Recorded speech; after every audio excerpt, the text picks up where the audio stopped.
శ్రీ వరదరాజ పెరుమాళ్ ఆలయం. ఈ ఆలయంలో స్వామివారి యొక్క రహస్య విగ్రహం ఉంటుంది. అదే అతివరదరాజ స్వామివారి విగ్రహం. ఆ విగ్రహం అనంత పుష్కరిణిలో దాచిపెట్టి 40 ఏళ్లకొక్కసారి బయటికి తీసి 48 రోజుల పాటు పూజలు నిర్వహిస్తారు.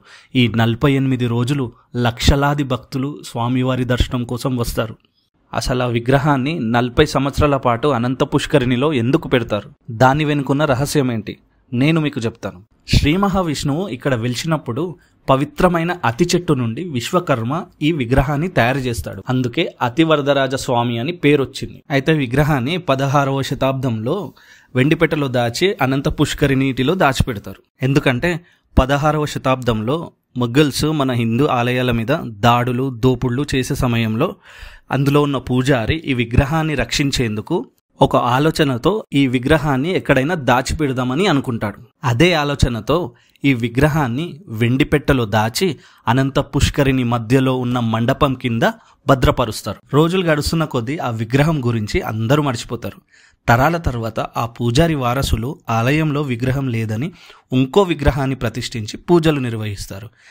మళ్ళీ 1709 సంవత్సరంలో అనంత పుష్కరిణి ఎండిపోయి భద్రపరిచిన అతివరదరాజ స్వామివారి మూల విరాట్ విగ్రహం బయటపడుతుంది. అయితే ఆలయంలో 2 విగ్రహాలు ఉండొద్దని, అలా ఉంటే ఆలయ నిబంధనలకు వ్యతిరేకమని చెప్పి ఆ విగ్రహానికి పూజలు చేసి మళ్ళీ వెండిపెట్టెలో పెట్టి అదే అనంత పుష్కరిణిలో మళ్ళీ భద్రపరుస్తారు. తర్వాత పూజారులందరూ కలిసి ఈ అతివరదరాజ స్వామివారి మూల విరాట్ని 40 ఏళ్లకొక్కసారి బయటికి తీసి 48 రోజుల పాటు పూజలు చేయాలని నిర్ణయిస్తారు.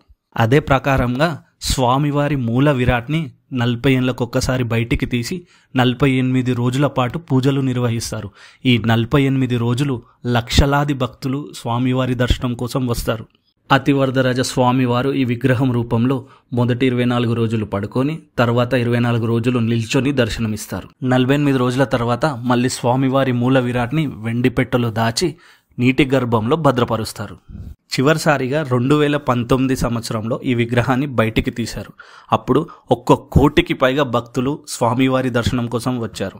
మళ్ళీ అతివరదరాజ స్వామివారి మూల విరాట్ని 2059వ సంవత్సరంలోనే బయటికి తీస్తారు. ఈ ఇన్ఫర్మేషన్ మీకు నచ్చిందనే అనుకుంటున్నా. నచ్చితే వీడియోని లైక్ చేసి ఫాలో చేయండి.